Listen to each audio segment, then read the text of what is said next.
What I'd like to do is a quick what this is and what this isn't. So what this isn't, first off, just because of the way that some of the talks like this can get framed, this is not an argument against the utility and ongoing potential of digital social network technologies for parents and young people. This is not technology is bad talk.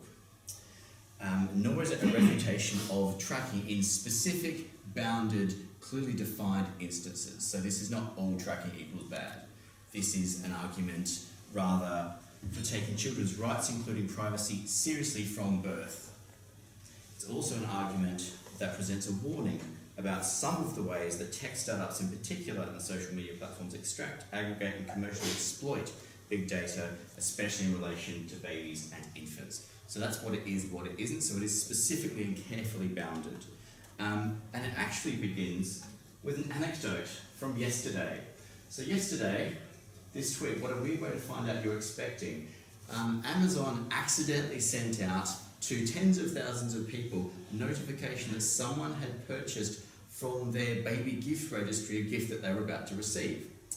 The bulk of these people did not have baby gift registries, and the bulk of them were not pregnant. So naturally, Twitter was sort of alive with jokes about Amazon. Was it guessing that people would be pregnant? What was going on? Had it found a way into people's bedrooms to check things that they weren't aware of yet? Which was in and of itself relatively funny.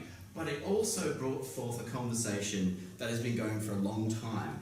And the article that was mentioned in this tweet, I know you were kidding, but not actually too far from reality, is actually a story that's now 5 years old, which was an employee of Target in America who was a data analyst who clearly had not been media screened or trained, and went on record with the New York Times and explained in great detail how Target had accumulated a whole mass of information on people's buying habits and correlated that with the stages of pregnancy. And the anecdote that's in that is always brought up is a father who got really angry when his 16-year-old daughter got a letter from Target offering discount pregnancy items, and he's like, "Why are you sending this to my child? Are you suggesting that she should be pregnant?"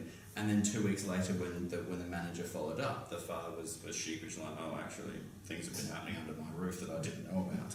And so Target's algorithms had predicted that this young lady was pregnant on the basis of her very early second trimester buying habits. So the things that she'd started to buy that correlated with what most people start to buy at that stage.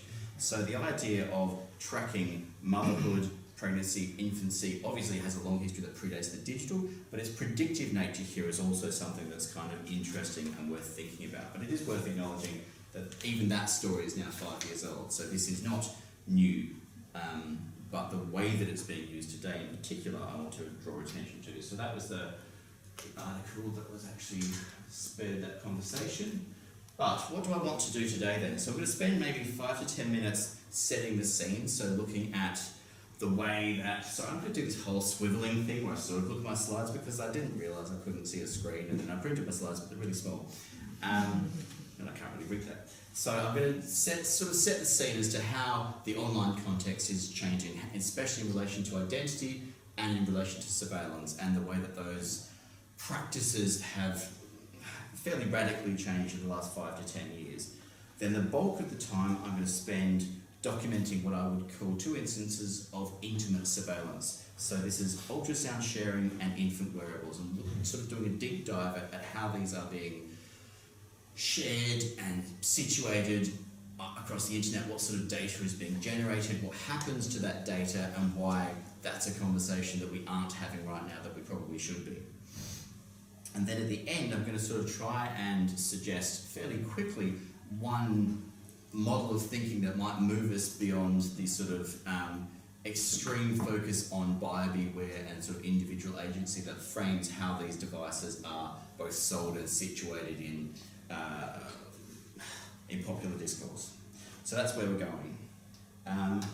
Let's start off with shifting context, and as I say, I will put a lot of ideas on the table quite quickly, and there are references for everything if you want to follow it up, but it's really just sort of setting the scene.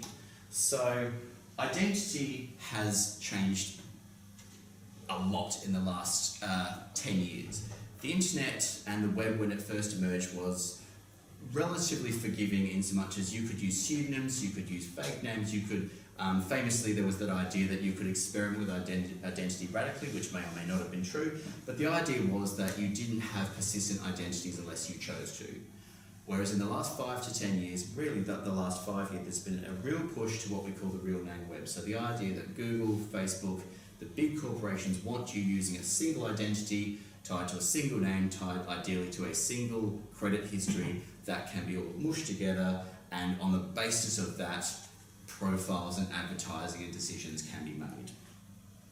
This is a well-documented shift, and interestingly, in the last 2 years, we've seen companies like Google have stopped insisting on real names only because they've got so much data about so many people that they can tell anyway. They don't need you to give your real name anymore. They can already tell from something as trivial as the desktop that you're logged into or your search patterns, even if you're not logged into the service. So there's always a hint of paranoia about these talks, but it's actually not paranoia.